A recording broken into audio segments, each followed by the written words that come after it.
ಗೂಬೆ ಕೂಡಿಸ್ತಾರೆ ಕೂಡಲಿ ಹೇಳ್ರಿ, ಲೆಟರ್ಗಳು ಕೊಡ್ರಿ, ಪ್ರತಿಭಟನೆ ಮಾಡ್ರಿ. ತಾವು ಯಾಕೆ ಗೊಬ್ಬರ ಕೊಟ್ಟಿಲ್ಲ ಅಂತ ಅವರು ಹೇಳ್ತಾ ಇದ್ದಾರೆ. 6 ಲಕ್ಷ ಟನ್ ಮೇಲ್ ಕೊಟ್ಟಿದ್ದೀವಿ ಅಂತಂದು. ಇವರು ಈ ಅಧಿಕಾರಿಗಳಂತೂ ನಿರ್ಲಕ್ಷ್ಯ. ಅಧಿಕಾರಿಗಳಿಗಿಂತ ನಿರ್ಲಕ್ಷ್ಯತನ ಅಂತಂದರೆ ಇಲ್ಲಿದ್ದಾರೆ JDA ಮತ್ತು ADAಗಳು ಏನು ಮಾಡ್ತಾ ಇದ್ದಾರೆ.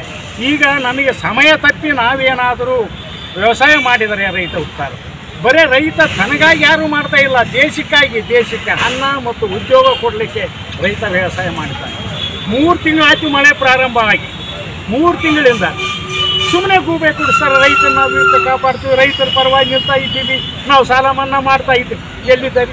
26,000 ಕೋಟಿ ಕೇವಲ 14 ತಿಂಗಳ ಅಧಿಕಾರ ಮಾಡಿದಾಗ ಕುಮಾರಸ್ವಾಮಿ ಅವರು 14,000 ಕೋಟಿ ಹಣ ಸಾಲ ಮನ್ನಾ ಮಾಡಿದರು.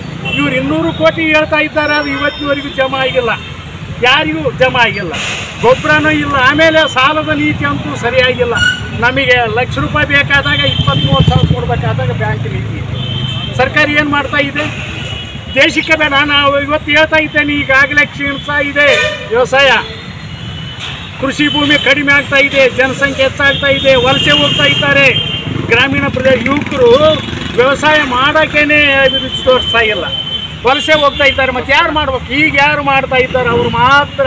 ಇನ್ನು 8-10 ವರ್ಷಕ್ಕೆ ಈ ದೇಶದ ವ್ಯವಸಾಯ ನಿಂತು ಹೋಗುತ್ತೆ.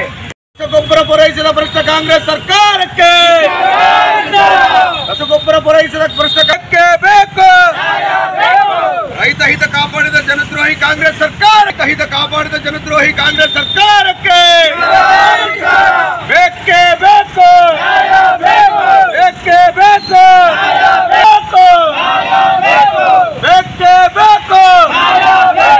ರಸಗೊಬ್ಬರ ಪೂರೈಸಿದ ಕಾಪಾಡಿದ ಜನದ್ರೋಹಿ ಕಾಂಗ್ರೆಸ್ ಸರ್ಕಾರಕ್ಕೆ, ಗ್ಯಾರಂಟಿ ರೈತರ ಹಿತ ಬಲಿ ಕೊಡುವ ಕಾಂಗ್ರೆಸ್ ಸರ್ಕಾರಕ್ಕೆ ಬೇಕೇ ಬೇಕು. ರಸಗೊಬ್ಬರ ಪೂರೈಸಿದ ಕಾಂಗ್ರೆಸ್ ಸರ್ಕಾರಕ್ಕೆ, ಪೂರೈಸಿದ ಕಾಂಗ್ರೆಸ್ ಸರ್ಕಾರಕ್ಕೆ SC ಹಣಕ್ಕೆ ಬೇಕು.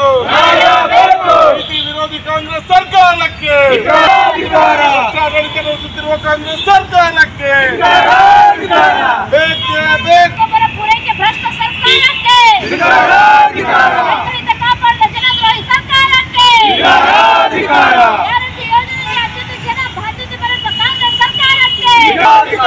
ರಸಗೊಬ್ಬರ ಪೂರೈಸಿದ ಭ್ರಷ್ಟ ಸರ್ಕಾರಕ್ಕೆ, ಕಾಂಗ್ರೆಸ್ ಸರ್ಕಾರಕ್ಕೆ, ಯೋಜನೆ ಆದ್ಯತೆ ಜನ ಬಾಧ್ಯತೆ ಬರುತ್ತ ಸರ್ಕಾರಕ್ಕೆ, ಸರ್ಕಾರಕ್ಕೆ, ರೈತರಿಂದ ಬಲಿ ಕೊಡುವ ಸರ್ಕಾರಕ್ಕೆ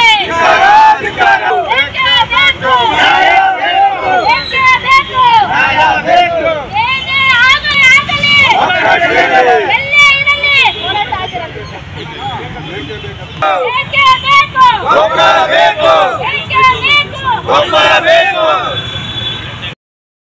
ರಾಜ್ಯದ ರೈತರ ಸಮಸ್ಯೆಗಳು ಮತ್ತು ನೆರೆ ಹಾವಳಿಯಿಂದ ಮತ್ತು ಮಳೆ ಕೊರತೆಯಿಂದ ಬಾಧಿತರಾದ ಪೂರ್ಣವಾಗಿ ವಿಫಲವಾಗಿರುವ ಬಗ್ಗೆ ಮನವರಿಕೆ